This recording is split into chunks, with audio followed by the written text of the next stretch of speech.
Yes, there will be baseball. After a 99-day lockout, we now have a complete 162-game schedule starting with opening day on April 7th. To celebrate the return of baseball, we want to do a wow promotion, so here we go.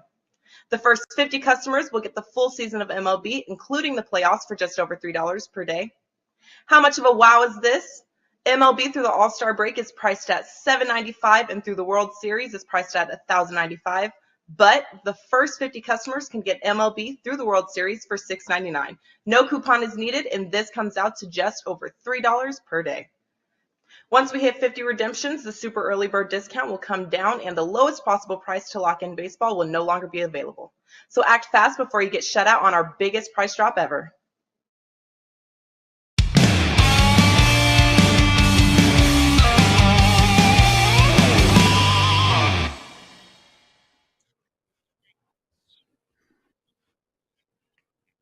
We are live on Friday, March 18th. WagerTalk Today, noon Eastern, 9 a.m. Pacific, live Monday through Friday, every day on this channel here on YouTube. And, of course, archived 365 for your viewing pleasure whenever you'd like to watch it, early in the morning or late at night. And don't forget about the podcast versions as well, the audio versions of all these shows available on your favorite podcast apps. I am Steve Merril, once again filling in for the Prez. He'll be back on Monday. He is in Vegas right now trying to hunt down my co-host, Teddy Covers, who you all can find tonight at the WagerTalk get-together from 2 to 7 Vegas time at the Westgate. We're going to have Kelly Stewart on it a little bit later here. She will also be at the Westgate tonight. Rob Veno leads it off, though. He's holding down the East Coast with myself. And then we've got Jay Croucher from PointsBet, head oddsmaker. Looking forward, Teddy, to talking to him and finding out how the first day went, that big Kentucky upset, if that was good or bad for them. And then, of course, maybe a look ahead to Saturday's games as well. We have the round of 32 matchups for Saturday. The point spread's all set, of course. Teddy, before we get to all that, we're going to look at some college hoops games. Of course, a lot of college hoops, too, with Kelly. Also, Rob's got some basketball. But before we get to all of that, your thoughts on Thursday? I'm sure you learned something in the first the round of 64 yesterday. We had some big upsets. Will it continue today on Friday? We had some big upsets, but at the end of the day, 16 tournament games, favorites covered 9 of them, dogs only 7. And being that the favorites covered all 4 of the play-in games, so far, it's been, despite the upsets and despite a great day of basketball action yesterday, so far, it's been a little bit of a chalky tournament. But what did we learn yesterday? We learned how to have fun a little bit. You know, I don't have fun. All I do is sit at home. I'm an old guy now. But obviously, with the WagerTalk parties, there was one yesterday at the Westgate from the Hustle Pod. There'll be one again today, as you mentioned, from 2 to 7 p.m. that everybody's going to. But it was fun. It was fun at the Westgate. Obviously, the basketball action was great. Lots of people came up, said hi, hung out. I'm sure it'll be even, I expect it to be even bigger today. And then I got to hang out with the cool kids. We all went out to dinner afterwards, and I was hanging out with Kelly and Ariel and Drew and Ski and Jay, you know, the young guys. I'm the old guy in the group. You don't realize when you sit at home how old you are until you go out in the real world. But the best part of the night, Steve, best part of the whole night, after we go, you know, we were hanging out at the Westgate, we go out to eat, I drop a couple guys off, I get a text from Prez. Prez is playing tournaments. Prez hasn't been hanging out watching basketball. He's playing poker. And he's had 2 big runs the last 2 days at back-to-back cash. He's like, come hang out with me. All right. So I drive over to the Sahara. We stay in. And whatever. End up being there too late. But the whole point is this. I'm like, so Prez, did anyone say they recognize you? You know, you met anyone that, everyone come up and say, hi, oh, I see you. And Prez tells a story. Yeah. A guy came up to me, he says, yeah, I recognize you. Don't you do something with Teddy Covers? I'm like, that's the best story of the night, dude. Didn't know who Prez was, but he knew I did something with me. Love it. Today's party's going to be off the hook. Again, Westgate, 2 to 7. If you're in Vegas, come check it out. That's what I learned last night, Steve. What about you? Yeah, the only thing that would have made that better is if someone had said, hey, aren't you the guy that fills in for Steve Merril when he's not hosting WagerTalk Today? That might have officially set him off the deep end. You know, I figured that Prez was doing pretty well in poker this week because we've had no presidential addresses, right? So I figured he was probably on a pretty good run, and I haven't seen him in any of the group photos with all of you guys so far at the parties and stuff. So I figured he was playing some poker. Good to hear he's doing well. And I don't know if he's found Dave Sharapan's home address yet. We'll find out tonight. He can tail him home after the party tonight and maybe find out the exact location. But once again, that's 2 to 7 at the Westgate in Vegas. open to everybody, all of our Wager Talk viewers and fans and acquaintances. Come down and meet a lot of the cappers. They'll be there in person, 2 to 7 at the Westgate Superbook. And Teddy, let's bring Rob Veno in. We'll continue to talk some tournament action. And Rob, we're going to look at an NBA game with you and a college basketball game. I want to save the Duke-Cal State Fullerton game for a second because we have some big news. Actually, I learned yesterday that we will have Carlos Boozer on the college basketball tip-off show at 1:45 Eastern today. So looking forward to talking to Carlos. He put a big $50,000 futures bet on Duke. I think it pays $600,000, 12-1. So definitely want to get his insight on that. We're going to talk to him about that Duke game tonight. Also look at a couple Saturday games, including his arch rival UNC, who plays Baylor. But Rob Veno, your thoughts on Thursday? Teddy, I thought that was very interesting. More favorites are covered than dogs. I don't think many people would realize that when you see some of the big upsets like Iowa losing outright as a 9.5, 10.5 point favorite. Kentucky loses an 18-point favorite. But otherwise, a lot of the chalk got there. Rob Veno, WagerTalk.com. How was your opening round on a Thursday? It's been good since since Tuesday when these postseason tournaments started, 12-3 thus far. So, cross your fingers. Been doing this long enough to know you just it's Lent, so you do a little. Hey, can I have a few more of these? It was good. I think, Teddy, to your point about the favorites, I think for the three of us guys, especially that have been doing this for so long. I mean, I think back now in 1992, it's 30 years for myself. These, there are 13 favorites, but wow, they're short price favorites, the majority of them. I think I saw 9 or 10 of them were 4 points or less. And in the, back in what I'll call the old days, I hate to use that. We're not old guys. We're just moving along at a quicker rate than everybody else is. We're old guys, Rob. You would get more points. That South Dakota State game to me was the epitome of where this tournament has gone now. A team from a low major conference that beat one team in the field, and that team was Montana State. They played the Big East regular season champs and get 2.5. And the bookmakers never have to come off 2.5 because everybody's so enthralled with South Dakota State. And then, of course, they don't cover 2.5. I think, years going by, we would have got 7.5, somewhere in that vicinity. The class difference would have been more significant.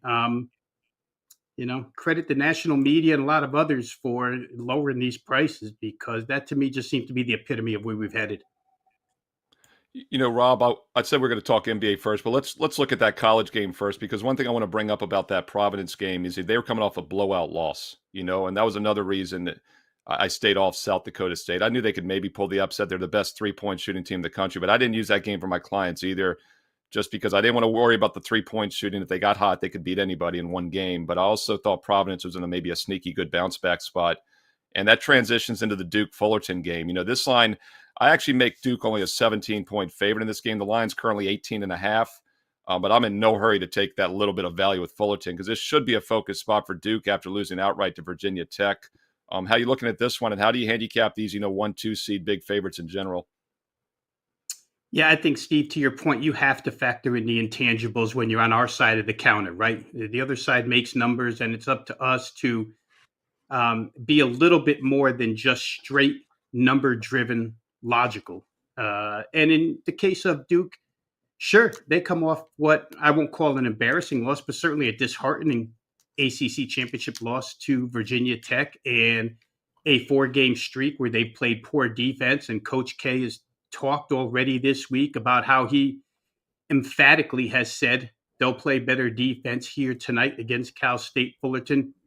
I also think that these higher seeds, the 1s, the 2s, the bigger favorites, they benefit from going day 2, especially the coaches, guys, because these coaches that go on the second day have a chance in case something like what happens to Kentucky yesterday happens. They love to coach, and they love to remind their teams not to take anything for granted. And believe me, Coach Krzyzewski's in there today making sure that every single one of his players knows a 2 got beat by a 15 yesterday. Let's not let that happen to us. So I think there's a little advantage there coaching-wise. This is a horrendous matchup from a style standpoint for Cal State Fullerton. I will lay the points with Duke in this game, Steve, 18.5. And I'm not huge on laying big numbers like this. I'll start off by saying strength of schedule is just a total mismatch. I mean, Cal State Fullerton overall this season, 227th strength of schedule. Non-conference was 263rd. The Big West, as far as conference strength is concerned, 19th out of the 32 that we have. ACC, as bad as people make you think they were the 5th rated conference strength in all of college basketball.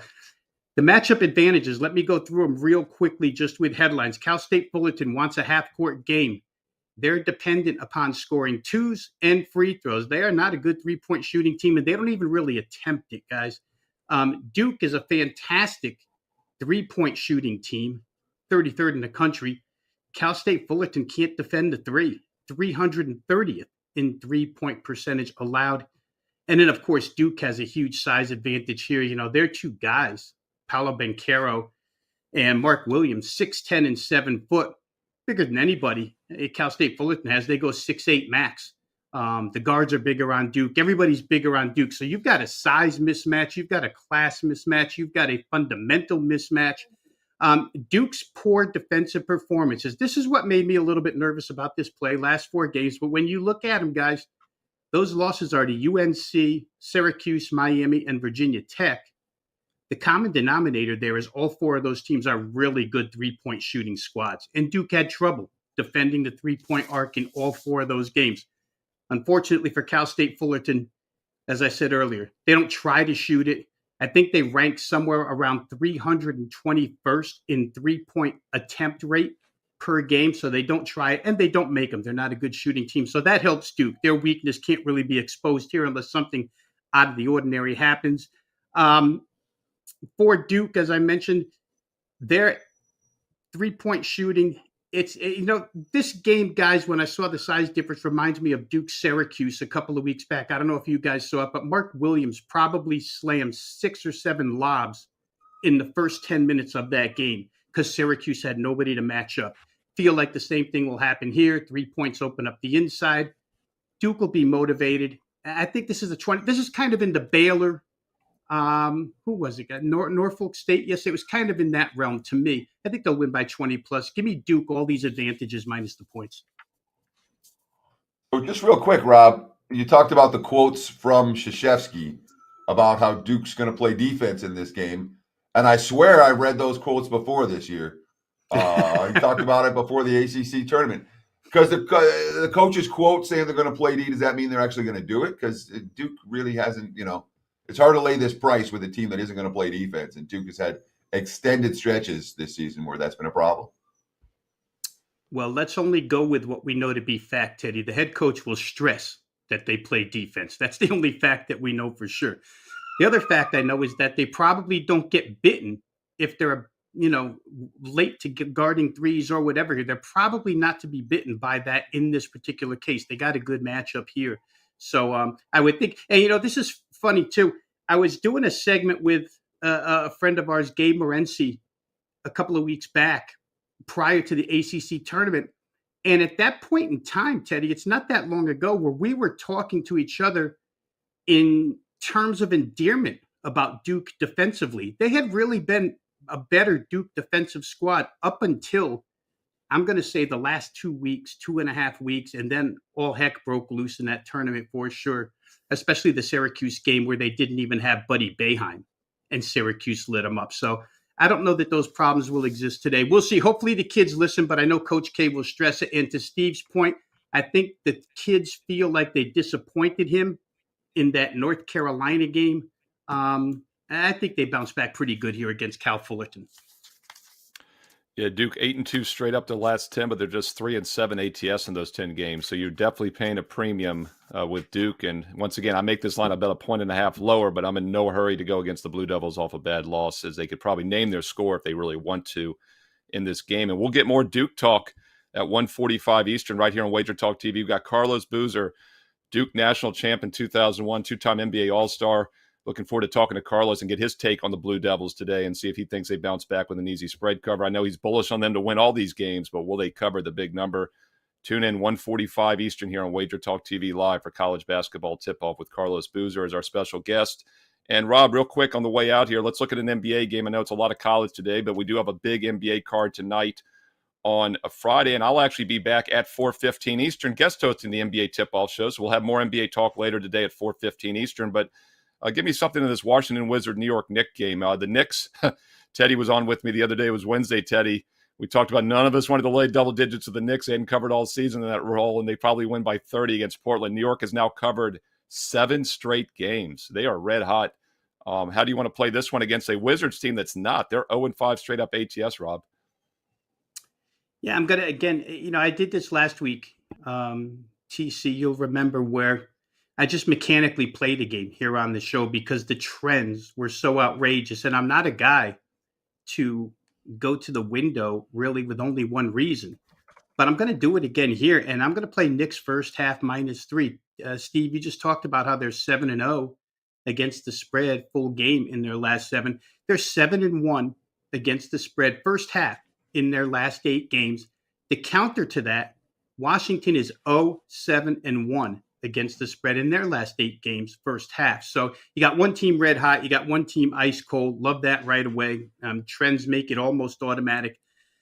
6 of the first half ATS wins that the Knicks have had, they've had 7 in all, but 6 of those, they won 3 as straight up underdogs. They weren't always asked to lay price like they are tonight.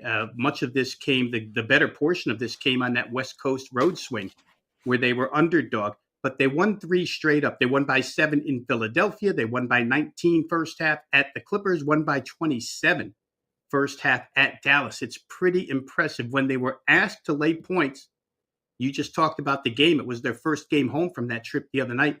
-8 against Portland, win by 11, 66-55. So doesn't make a difference what role they're in. Here, they're a short favorite role. Washington's 0-7-1 run. Let's look at that real quick. Lost 5 of those 7 by more than the 3 points that we're asked to lay here. So that's good for us. Lost 3 of those games, the last 3, the most recent 3, by 18, 16, and 21. All huge double-digit losses. Allowed 61 points in 5 of those 8. Teddy, I'm going to do this for you, buddy. I've got a couple of quotes here, one from each head coach. Wes Unseld Jr., here he is after the loss and Washington's miserable defensive performance again. Take a little bit more pride in guarding one-on-one. That's a big key. And some of that is knowing your player tendencies so you don't get beat with a go-to move. You don't get beat with a strong hand. Do your work early so you're not just letting a guy catch what he wants to catch. Tom Thibodeau, the other side of that coin. First off, if you can't tell by that, Wes Unseld doesn't like his defense right now, Wes Unseld Jr. Tom Thibodeau is the exact other side of that coin. I've said from the All-Star break on, this team is playing really good basketball. But also the spirit of this team, the way they're practicing, I can see the improvement every day, and we're going to keep scratching. Who knows where this ends up? Just get ready for Washington. That's all we're worried about. 2 coaches, way different context with those quotes. I like the Knicks side here, guys. I'll lay the 3 first half. Rob Veno, WagerTalk.com, taking the hottest NBA team in the league, 7 straight covers, but he says play them in the first half, lay half the point spread minus the 3 instead of the 5.5 or 6 for the game. And Rob, you'll be back on with me at 4:15 Eastern today here on WagerTalk TV for more NBA talk, along with Andy Lang, the prop master, and Tony Finn as well. And don't forget, you can also watch that afterwards, anytime, archive 365, 24/7 here on WagerTalk TV. Rob Veno knows his NBA. He's the number 1 ranked NBA capper the past 3+ years at WagerTalk, over a 245% increase in bankroll with the NBA. And Rob, you've also got 4 strong college basketball best bets on your page right now. What else you got planned at WagerTalk.com? Yeah, I think we're going to have one more nighttime college hoop game up there, Steve, and NBA will be posted a little later this afternoon. I kind of wait on the NBA, as we all know. It's just so fluid during the day, who's playing, who's not. But it'll be up there, and certainly I look forward to doing the show with you a little bit later. Awesome. We'll see Rob Veno in about 4 hours at 4:15 Eastern here on Friday. NBA talk on NBA tip-off on WagerTalk TV. And, Rob puts stuff up now. He gets a little bit later information. Don't forget, when you have a direct subscription, you get everything instantly, real-time when cappers release it. It's a great idea to get a 7-day all-access, whatever you'd like. And if you missed yesterday, you're thinking, boy, I need some help. Get that 7-day, $69 college basketball special. Take you through next Thursday night, and it'll get you the first of the Sweet 16 there as well. So 7 days for $69 is a great college basketball special for all of us cappers. Rob Veno, Teddy Covers, Steve Merril, anybody else at wagertalk.com. Speaking of college hoops, Teddy, I think the most underseeded team in the tournament was the Houston Cougars as a 5 seed. Give me a big game breakdown in 30 seconds. Let me know your thoughts on that Houston UAB game. We'll be right back. Yes, there will be baseball. After a 99-day lockout, we now have a complete 162-game schedule starting with opening day on April 7th. To celebrate the return of baseball, we want to do a wow promotion, so here we go. The first 50 customers will get the full season of MLB, including the playoffs, for just over $3 per day. How much of a wow is this? MLB through the All-Star break is priced at $7.95, and through the World Series is priced at $1,095. But the first 50 customers can get MLB through the World Series for $6.99. No coupon is needed, and this comes out to just over $3 per day. Once we hit 50 redemptions, the super early bird discount will come down, and the lowest possible price to lock in baseball will no longer be available.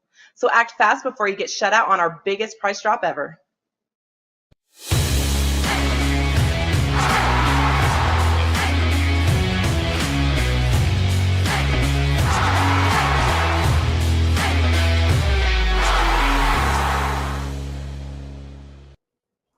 It is time for today's big game breakdown. Let's talk NCAA tournament action for this evening. How about Houston and UAB? Late night bailout special. This one is supposed to tip off at 9:20 Eastern time, 6:20 here on the left coast.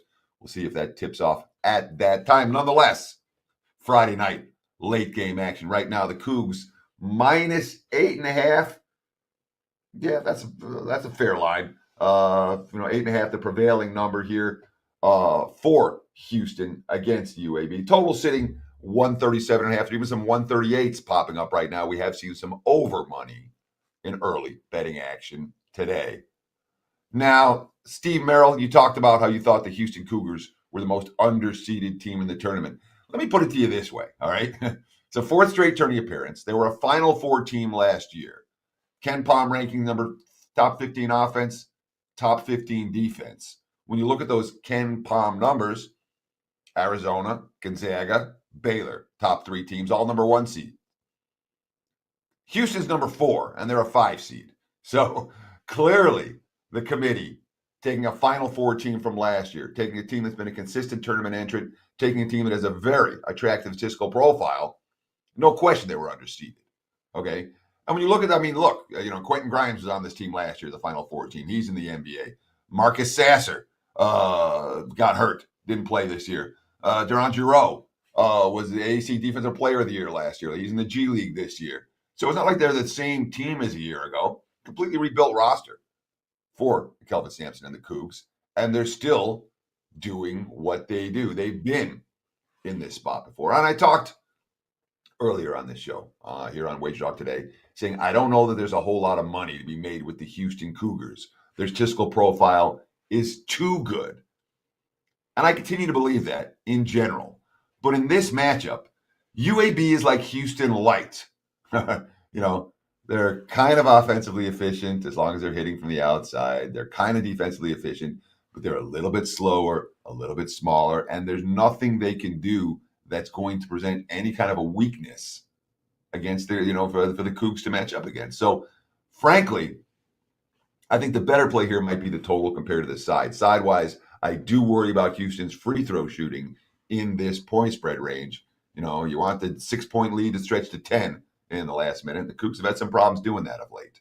But from a total standpoint, Houston's elite defensively. UAB's good defensively. There's no transition buckets in this game. There's not many easy buckets in this game. Unless someone's raining threes or the refs make this a foul fest, I don't see where these two teams get the $138 from. Give me the under, Houston and UAB. There's your big game breakdown. Back to you, Mr. Merril. Teddy covers a little bit of a head fake there. I thought maybe you're going with the Cougars and then gave me the under. I like it though. But Houston, I think they're somewhat correlated. Obviously, Houston loves half-court smash defense, but it might make it a little bit tougher to cover the 8.5. And talk about the Ken Poms, that's exactly what I meant about them being underseeded. They could have been a 1 seed if you look at that, a strong 2. I think Sagergan on Sunday night had them 5th. But if you looked at the predictor, which is closest to the point spread in the Sagergan ratings, they were 3rd in the Sagergan. So you can make an argument they could have been a 1 seed in both of those highly used and popular power ratings. and yet they're a 5. And, they've got a tough matchup now because they got to get by probably Illinois. You got your Michigan Wolverines or Tennessee on the other half there with Villanova, and then also Arizona above them. So it's a tough bracket being a 5 seed, and that's going to be the difference in them probably not getting back to the Final Four again this year. All right, let's talk some more college hoops. Teddy's got a 19-5 NBA run. Don't forget about the NBA. He's also got a 5% best bet in college hoops at WagerTalk.com for Friday. I've got 4 strong best bets in the tournament for Friday. I've also got a free play posted. But if you want our next guest plays, you better pay attention because this is the only place to get them right now, live here on Wager Talk Today, and that's Kelly Stewart. And I can call her once again Kelly in Vegas because legal told me it's official. She's back in Vegas, so there's no problems there legality-wise. We're getting a little nervous with her in Florida all the time, but we can still call her Kelly in Vegas. But KIV, Kelly in Vegas, is back. She's hiding in the shadows, and I dare ask, is that because of last night? Because that was just the warm-up. Now the official game begins tonight at 2 o'clock. If I had the opportunity to not have my camera on, I definitely wouldn't. But I promise I did not do this lighting on purpose. As you can see me, I have a gorgeous suite here at the Westgate. Beautiful view. But the lighting is doing me no favors. So I have my cell phone kind of backlit and just doing the best I can this morning, guys. It was a rough one yesterday. Had a great time at the Hustle Pod party. Cannot wait for puck time and the official Wager Talk party today. Yeah, let me jump in real quick, Steve, because so last night at the end of the night, right? We're leaving we all went out to eat. Our bunch of us went out to eat, and I'm like, we gotta do a selfie. And Kelly's like, I am done. No selfie. Gets in the car. She's like, I gotta be up real early. She's like, bye-bye. And I'm like, I get it. There was she was ready to. It was a long day, I'm sure. But it was a lot of fun last night, Kel, no doubt. Even though we missed. Had a great time. Yes, today's going to be a little bit different. Yesterday started off on a really bad foot. Your Michigan Wolverines played a hell of a second half, so my day went downhill very quickly. Jay Money, Ski Profit, Drew Martin Betts, Adam Trigger, some of our producers, Joe Ranieri, Will, all of these guys show up, and I'm like, you know what? I'm going to make the most of it. And after you guys got there, my day went pretty well. Finished on a high note, got the cover with Vermont while we were at dinner. But yes, Teddy, if you want to take pictures with me, please come earlier. Don't wait until I've been drinking for 12 hours, have no voice left, half of my makeup is off of my face. Well, Kelly, let's keep that hot streak going. I want to ask you about one of the play-in teams. Indiana was the first 4 that played yesterday, and it almost seems like every year one of these first 4 teams make a run, right? And I actually mentioned them on the college basketball show, and it did not turn out too well for the Hoosiers with St. Mary's. Can Notre Dame do that? This is not an easy spot for Notre Dame today off a double overtime, having to travel with just one day's rest against a fast-paced Alabama team. Bama about a 4-point favorite, totals high, 152, so it should be a fast game. How you playing this one? It looks like it should be a fast game, right? Because that's that Alabama offense. When they are hot, they are hot. And I was really debating last night when you text me, send me 2 plays, what I was going to give out here because I was really back and forth. You just mentioned a play-in team every year seems to make a run. Can it be Notre Dame? I think you're paying a premium here for Alabama. We're asking this team not only to make their free throws, which is been really tough from them. We're asking them to get hot from 3-point land with this high total, and that is where they've struggled. We have seen this team on the road just be absolutely atrocious at times. I think that's what we're going to see here from this Alabama school. I'm going to give out Notre Dame on the show. I haven't given it out on Twitter just yet because I wanted everybody to tune in to Wager Talk Today first. I'm going to be on Irish plus the 4, maybe even a little VR sprinkle on the money line. So, to me, Alabama is as random a team as there is out there. The Crimson Tide, we've seen them beat anybody. Baylor, Gonzaga, best teams in the country. On a good day, the Crimson Tide can beat, and they can lose to anyone when the shots aren't falling, which, for me, makes them a kind of a difficult team to get involved with one way or the other because the difference between their A game and their D game is so huge, and, all teams aren't like that. Does that concern you at all here with the Crimson Tide? And, sometimes they're playing great, sometimes not so much. And that's exactly, you nailed it, Teddy. This Alabama team is the team I swear I think I've watched more games of than any other school. I've been involved in a ton of their games, and I feel like I've had a really good read on this team. That's why I'm willing to fade them here. Only covered 4 of their last 8 games. I don't cover here. This looks like a down to the wire type of game where I'm not sure why you'd be laying a premium here for the Tide. As you mentioned, Notre Dame off that hard-fought overtime play-in game.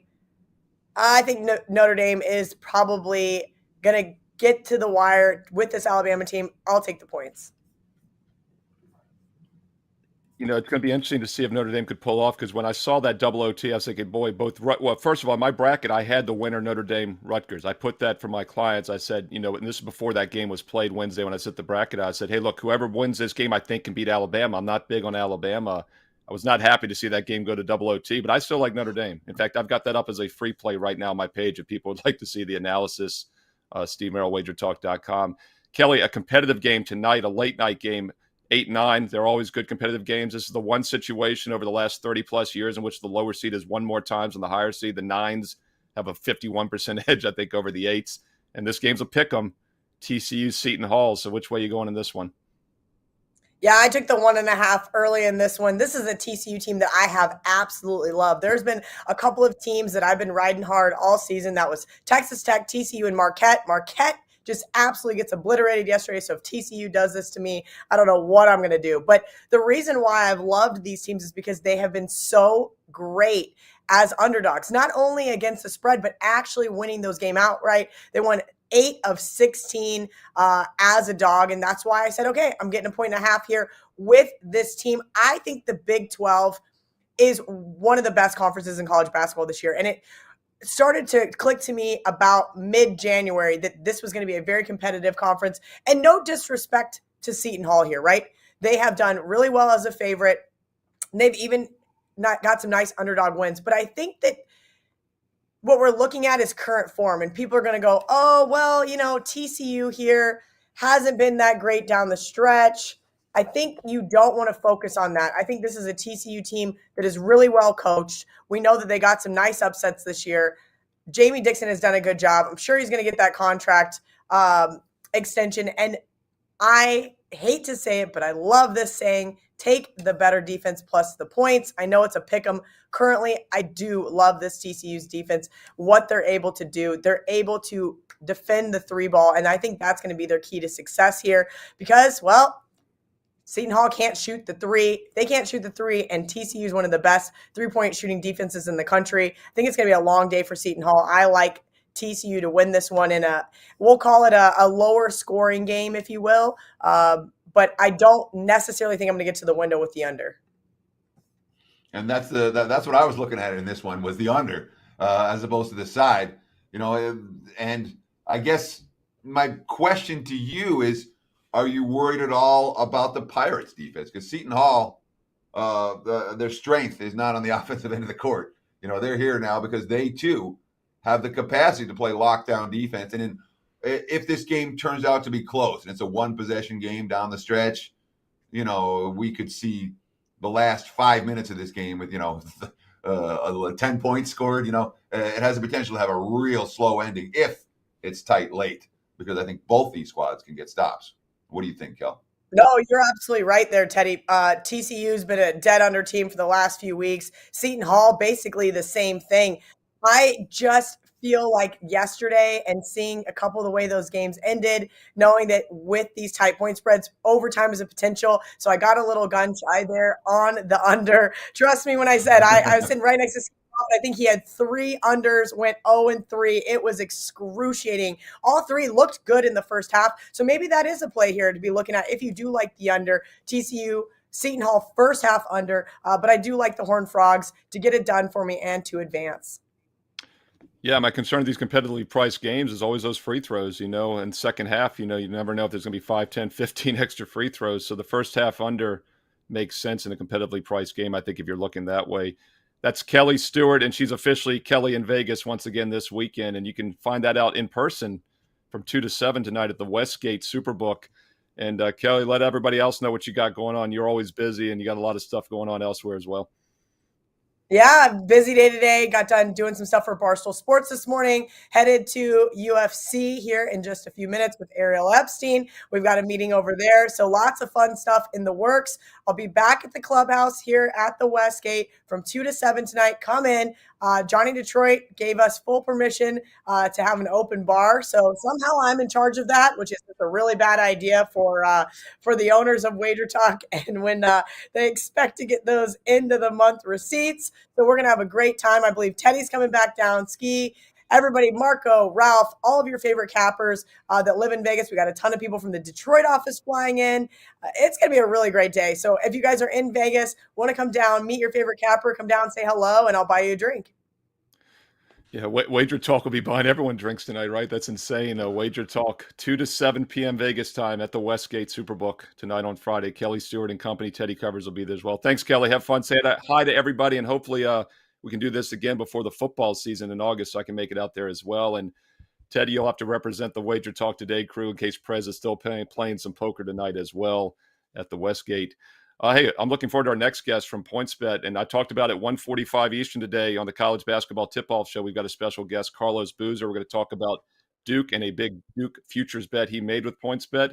But in the meantime, I thought we'd get on the head odds maker from PointsBet himself, Jay Croucher. Welcome to the show. And Jay, got to ask you, we'll look at maybe some advanced games for Friday and Saturday where the action is, but I just wanted to get your recap and your take on Thursday. How was it for the books? At the beginning of the show, I said some big upsets, and then Teddy said actually more favored, so it's still covered so far in the tournament than underdogs. So what's been the take overall? Pretty balanced action for you guys? Pretty good day. Pretty good day overall. We're forever indebted to St. Peter's for that beautiful thing they did against Kentucky. Kentucky, the money line was the most heavily bet thing yesterday. 95% of our handle on that game was on the Kentucky money line. So great to see them go down. Would have been great to see Gonzaga go down as well, but that was probably asking for a bit much. So we'll be cheering against them every round, no doubt. But yeah, overall, good to see some upsets, that big one in particular, which balanced out the favorites covering. It's interesting you talk about Gonzaga because from my perspective, it looked like all the money yesterday came on the dog, came on Georgia State, and that was not a great result for the house. With the dog covering the point spread, was that a game that you guys made money on, or was that a game that cost you? And would it have been better, or was it just everyone's betting the Zags in the money line and the Zags futures that you're trying to get out of the mix? Yeah, so it's really it's the Zags futures where we've got so much activity on them.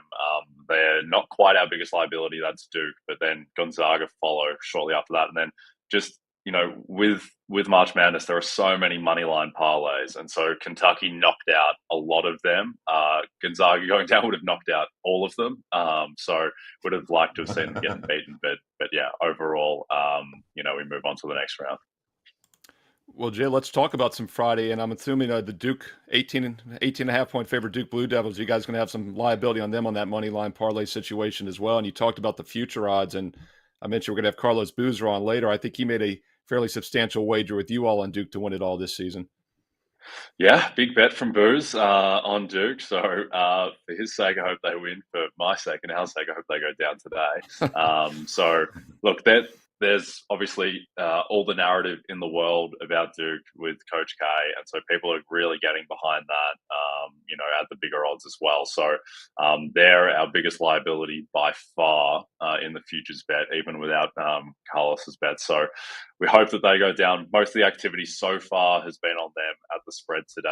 I thought that maybe Kentucky getting knocked out might have scared some people away from these really short money line favorites, but it's not the case at all. We've got, almost 99% of our money line handle in the Auburn game against Jacksonville State is on Auburn at minus 1,800. So people aren't afraid, even after what happened yesterday. So we had Arthur DeCesar from Superbook Sports from the Westgate here in Las Vegas talking about the future book market here in Vegas. And he was saying, look, it doesn't really matter who wins, in terms of our liabilities. Like, we're in pretty good shape across the board. Do you have a scenario where if Duke wins this tournament, oh, wow, that's a freaking nightmare for you guys? Or is it a scenario where, all right, we have a little bit of liability on Duke, but the fact that there's 68 teams in this dance, we've been taking action on it all year, it wouldn't be great for us, but it's not anything that we're going to have to explain to the big bosses upstairs. Look, we always live to fight another day, even if Duke win. But we'll lose well into seven figures if Duke does win, despite the activity elsewhere in the book. So that's not ideal for any book. So we hope that they do go down. So Duke and Gonzaga, those are the only two really kind of big losses. And with Gonzaga, it's a little bit surprising because obviously they've been the favourite all year. They're still sitting at plus 275 with us at the moment.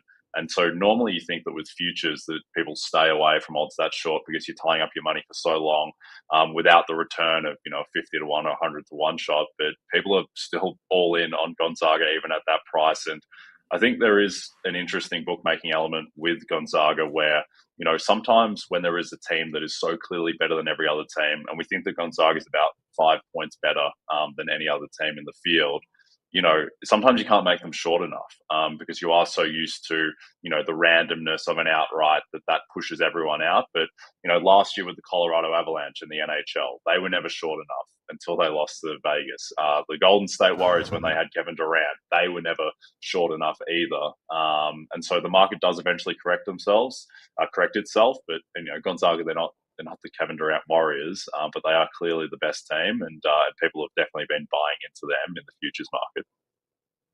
Strong info on his debut, Jay Croucher from PointsBet USA. You can follow him on Twitter at CroucherJD. And obviously a guy who knows what he's talking about when it comes to the betting marketplace. We like to have guests like Mr. Croucher for this purpose alone. So let me ask you specifically today, where do you have liability? Are there any sides that you're concerned about, any totals that you're concerned about? Who does the public lined up on? And in terms of the sharp support, who are the sharps betting today? I'll talk a little bit about today's card in terms of your own liabilities and who you're rooting for. Sure. So the big one is we'd love to get Auburn beat, which is probably not particularly likely, but that would be the big one that knocks out all of the moneyline bets. We find that, on the spread, in the first round in particular, most of the activity is going to be drawn more on the more tightly bunched spreads as opposed to the huge 16, 17-point favorites. So in that vein, one of our biggest liabilities and most heavily bet games today is Alabama and Notre Dame, where Alabama -4, that's been hugely popular. So we'd love for Notre Dame to cover and win that game outright. And it was the same with Notre Dame against Rutgers, where just all of the money was on Rutgers. People just don't like this Notre Dame team for whatever reason. And so I think that, a lot of people who got done in by Notre Dame, they want a second chance at taking them down. So a lot of the Rutgers bettors have now switched to having Alabama, which is a stronger team and more likely to take down Notre Dame. So that's definitely one of the big positions. At the same time, most of the sharps were on Notre Dame against Rutgers, and they got the result there. And there is still some sharp resistance today with Notre Dame, that's keeping that number at 4 and not making it any bigger despite all the money being on Alabama.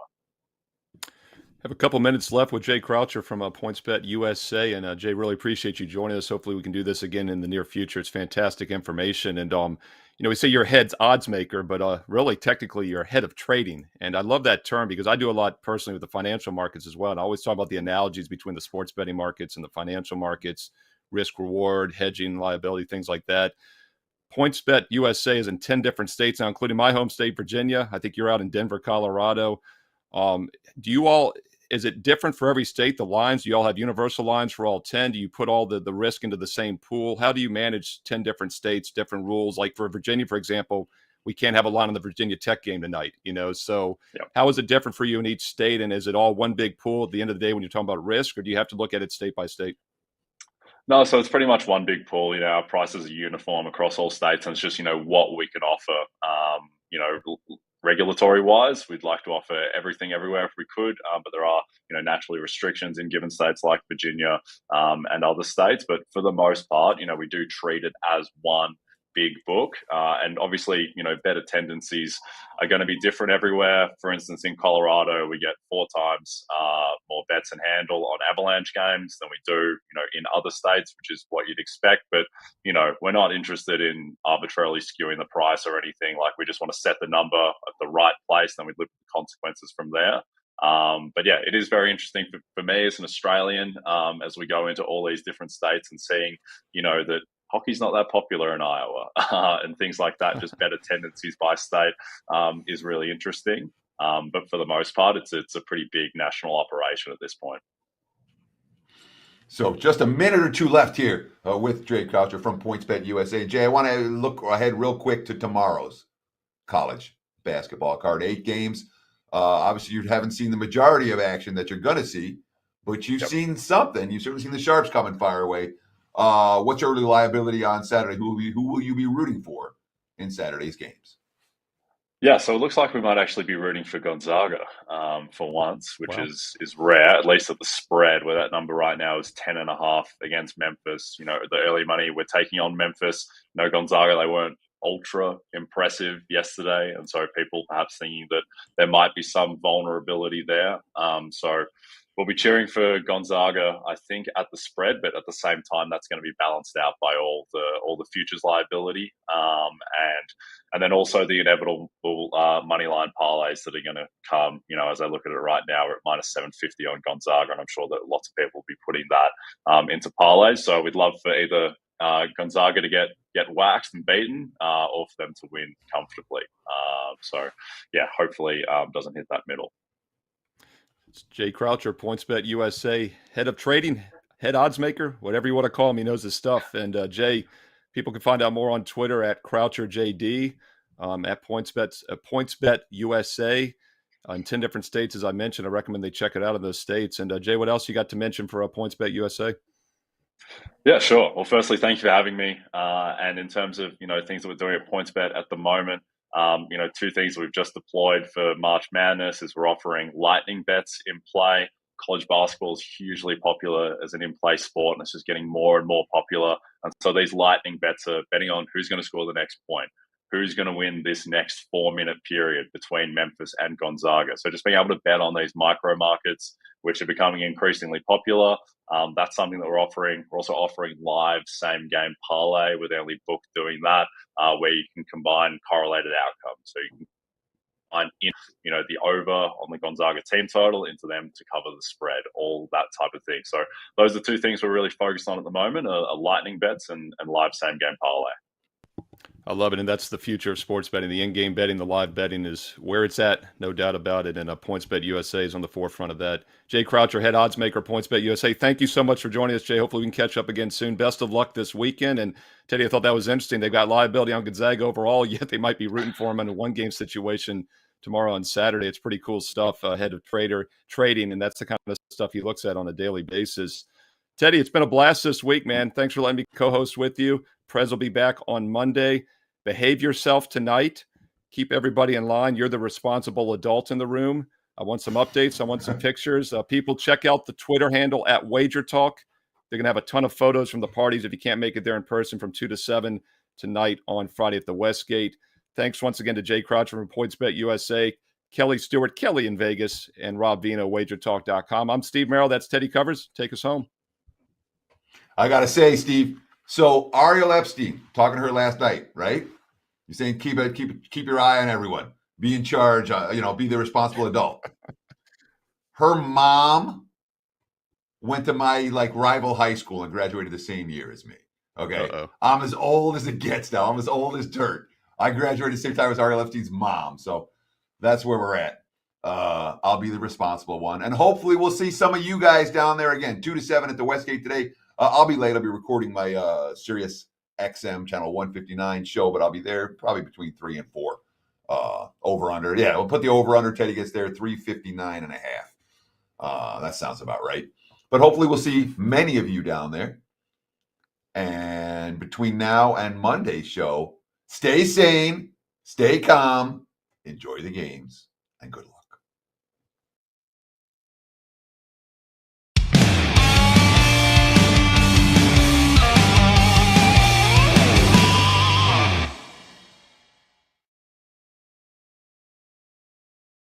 Yes, there will be baseball. After a 99-day lockout, we now have a complete 162-game schedule starting with opening day on April 7th.